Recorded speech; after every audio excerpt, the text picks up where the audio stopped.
Hi, എൻ്റെ YouTube ചാനലിലോട്ട് എല്ലാവർക്കും സ്വാഗതം. അപ്പോൾ ഞാൻ അന്നൊരു ദിവസം നെല്ലിപ്പുളി പറിക്കാൻ പോയില്ലേ, അപ്പോൾ ആ നെല്ലിപ്പുളിയൊക്കെ പറിച്ചുകൊണ്ട് ഞാൻ വന്നിട്ടുണ്ട്. നമുക്ക് ഇന്നത് അച്ചാർ ഉണ്ടാക്കിയാലോ? അപ്പം നമുക്ക് അച്ചാർ ഉണ്ടാക്കാം.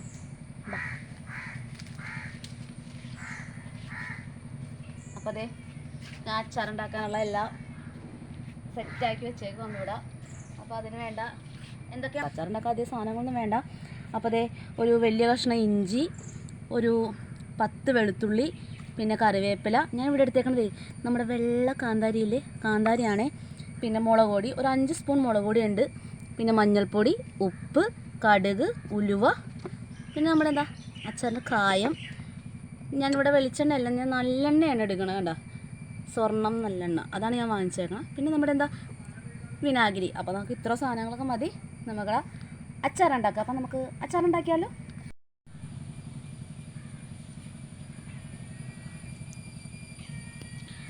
അപ്പോൾ നമുക്ക് അച്ചാറുണ്ടാക്കാൻ വേണ്ടി നമ്മുടെ ഗ്യാസും കത്തിച്ച് നമ്മുടെ ചീനച്ചട്ടിയൊക്കെ ഇവിടെ ഞാൻ റെഡിയാക്കി വെച്ചിട്ടുണ്ട്. അപ്പോൾ നമുക്ക് ആദ്യം തന്നെ നമുക്ക് ഗ്യാസ് കത്തിച്ചാലോ?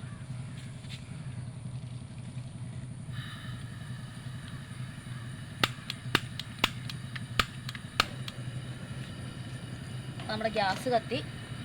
നമുക്കില്ലേ എല്ലാവർക്കും ഇഷ്ടമുള്ള എടുക്കാട്ടെ. ഞാനിവിടെ ഒരു ചീനച്ചട്ടി എടുത്തേക്കണത്. ഉരുളിയില ഇഷ്ടമുള്ളവർക്ക് നമുക്ക് വയ്ക്കാം. അപ്പം ഞാനിവിടെ ചീനച്ചട്ടിയാണ് എടുത്തേക്കണത്. ചീനച്ചട്ടി ഒന്ന് ചൂടാവട്ടെ.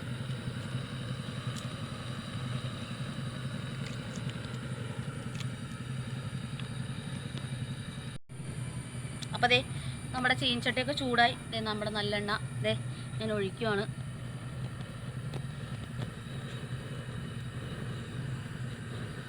ഞാൻ നല്ലെണ്ണ ഒഴിച്ചു.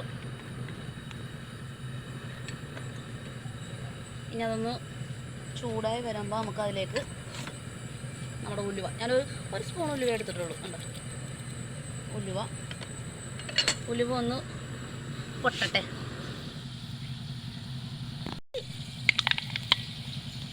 അപ്പോൾ അതേ നമുക്ക് കടുക് ഇട്ട് കൊടുക്കാം. ഉലുവ പൊട്ടിയിട്ടുണ്ട്. ഒരു 2 സ്പൂൺ കടുക് ഞാൻ ഇട്ട് കൊടുത്തിട്ടുണ്ട്. അപ്പോൾ കടുകും ഉലുവയും കൂടി ഒന്ന് പൊട്ടട്ടെ.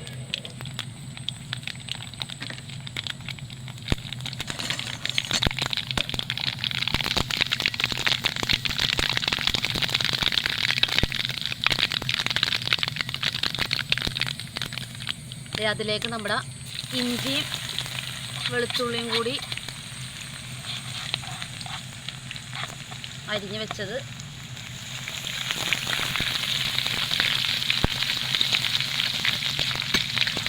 അതിട്ട് കൊടുത്തു. ഞാനതിലേക്ക് ഞാൻ പറഞ്ഞില്ലേ കാന്താരി മുളകാണ്. ഞാനൊരു 10 കാന്താരി എടുത്തിട്ടുണ്ട്. എന്താ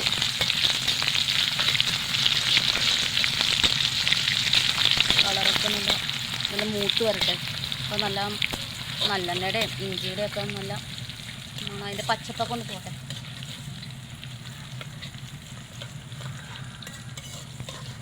ഞാനൊരു പിടി കറിവേപ്പില എടുക്കുന്നുണ്ട്. കറിവേപ്പില നമുക്ക് വലിയ കറിവേപ്പില നമുക്ക് അരിഞ്ഞ് ചേർക്കാം കേട്ടോ. ഞാനിതിപ്പോൾ അരിഞ്ഞ് ചേർത്തിട്ടില്ല, അങ്ങോട്ട് തന്നെ ഇട്ടേക്കുവാണ്.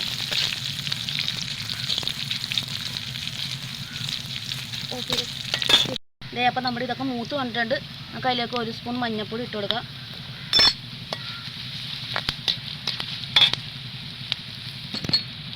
പിന്നെ അതെ 5 സ്പൂൺ മുളക് പൊടി ഞാൻ അളന്നെടുത്തുകൊണ്ട് വന്നേക്കുവാണേ. നമുക്കത് മുഴുവനും കൂടി അങ്ങനെ ഇട്ട് കൊടുക്കാം. കാശ്മീരി മുളകല്ല, നല്ല എരിവുള്ള മുളകാണ് ഞാൻ ഇട്ടേക്കണത്.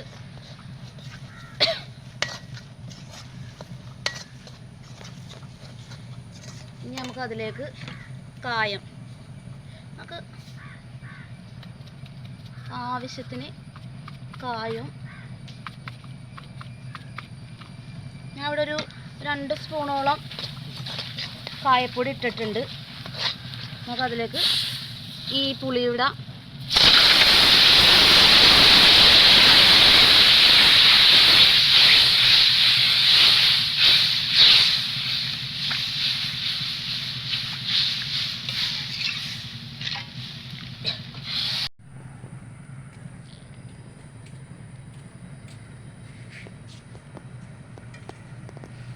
അപ്പോൾ അതെ നമ്മുടെ വെള്ളമൊക്കെ നല്ലപോലെ തിളച്ചിട്ടുണ്ട്.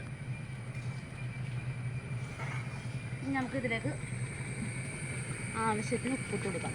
ഇത് ഞാൻ ഉപ്പ് വെള്ളമാണ് ഒഴിച്ചേക്കണത്, കാരണം ഞാൻ ആ പുളി വെള്ളം തിളപ്പിച്ച് ഞാൻ വെച്ചിട്ടില്ലേ, അത് ആ വെള്ളമാണ് ഒഴിച്ച്. ഞാൻ ഇതിൽ ഒഴിച്ചേക്കണ വെള്ളം എന്താണെന്ന് വെച്ചിട്ടുണ്ടെങ്കിൽ പുളി ഉപ്പിലിട്ട് വെച്ചേക്കണ വെള്ളമാണേ. അപ്പോൾ അതുകൊണ്ടിട്ടാണ് ഞാൻ 1 സ്പൂൺ ഉപ്പിട്ടേക്കണത്. അപ്പോൾ ആ ഉപ്പ് നോക്കിയിട്ട് നമുക്ക് ഉപ്പിട്ടാൽ മതി. ഇനി നമുക്ക് എന്താ വേണ്ടത്, ഒരു വിനാഗിരി. അച്ചാറിൽ ഞാൻ അധികം വിനാഗിരി ഒഴിക്കണ്ട.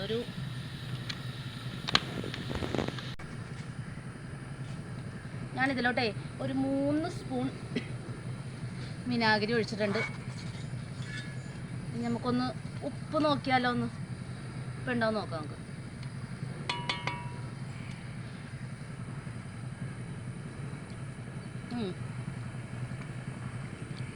അപ്പോൾ ഉപ്പുണ്ട്.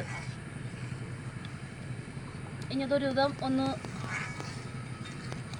കുറുകി വരട്ടെ നമുക്ക്. എന്നിട്ട് നമുക്ക് നമ്മുടെ പുളി അതിലേക്ക് ഇട്ടു. അപ്പോൾ ദേ നമ്മുടെ ഏകദേശം അതൊക്കെ ഒന്ന് സെറ്റ് ആയി വന്നിട്ടുണ്ട്. ഒരു കുറുകി കിട്ടിയിട്ടുണ്ട്. നമുക്ക് 1 സ്പൂൺ പഞ്ചസാര അതിലേക്ക് ഇട്ട് കൊടുക്കാം. ഒരു 1.5 സ്പൂൺ ഇട്ടാലും കുഴപ്പമില്ല. കാരണം വെച്ചിട്ടുണ്ടെങ്കിൽ ഇതൊന്ന് എല്ലാം ഒന്ന് ബാലൻസ് ചെയ്യാൻ വേണ്ടിയിട്ടാണ്. ഇപ്പോൾ നമുക്ക് ഇതിൽ പഞ്ചസാര ചേർക്കാൻ ഇഷ്ടമില്ലാത്ത ആൾക്കാർക്ക് നമുക്ക് ഈന്തപ്പഴം വേണമെങ്കിൽ ചേർക്കാം. അപ്പോൾ നമ്മുടെ പുളി ഇടാൻ സമയമായി. ഏകദേശം കുറുകിയൊക്കെ വന്നിട്ടുണ്ട്. കണ്ട ഞാൻ വെള്ളമൊക്കെ ഊറ്റി വെച്ചിരുന്നുണ്ട്. പുളി നമുക്ക് അതിലേക്ക് ഇട്ട് കൊടുക്കാം. പുളി ഞാൻ ഇട്ടു. നമുക്കൊന്ന് നൈസായിട്ട്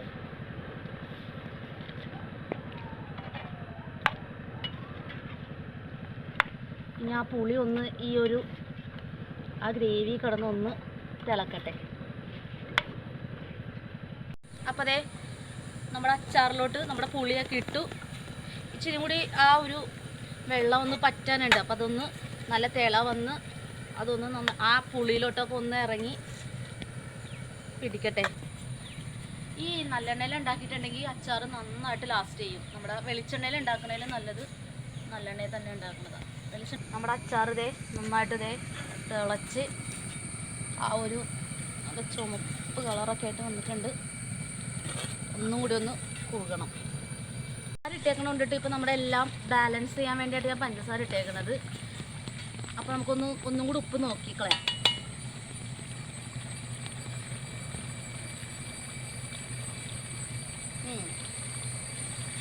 ഉപ്പും എല്ലാം കറക്റ്റാണ്. എരിവ് വരെ കറക്റ്റാണ്.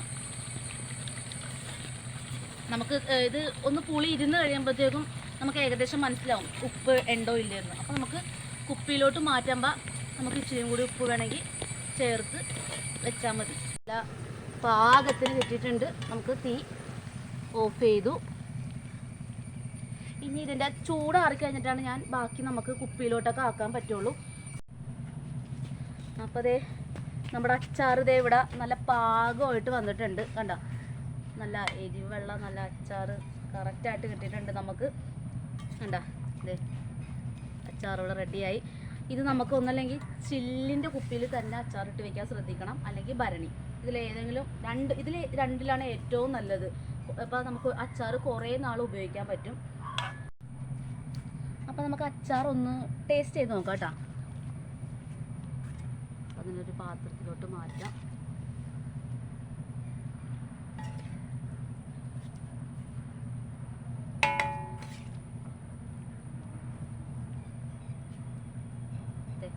നമ്മൾ അച്ചാർ ഒരു പാത്രത്തിലേക്ക് മാറ്റി നമുക്കൊന്ന് ടേസ്റ്റ് ചെയ്ത് നോക്കിയാലോ, എങ്ങനെ ഉണ്ടെന്ന് നോക്കാം.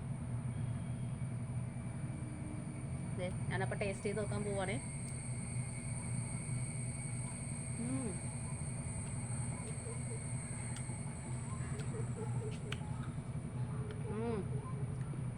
ഉപ്പും പുളിയും എല്ലാം കറക്റ്റ്.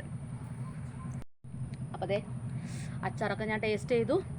അപ്പോൾ നല്ല ടേസ്റ്റ് ഉണ്ട്. അപ്പോൾ എന്തായാലും നിങ്ങളിത് ഒന്ന് പരീക്ഷിച്ച് നോക്കണേ. ഞാൻ ഉണ്ടാക്കിയതുപോലെ നിങ്ങളും ഉണ്ടാക്കാൻ നോക്കണം. അപ്പോൾ അടുത്തൊരു എപ്പിസോഡിൽ നമുക്ക് വേറെ റെസിപ്പിയായിട്ട് നമുക്ക് കാണാം. അപ്പോൾ എന്നെ ഫോളോ ചെയ്യണം, സബ്സ്ക്രൈബ് ചെയ്യണം, എന്നെ സപ്പോർട്ട് ചെയ്യണം. ബൈ.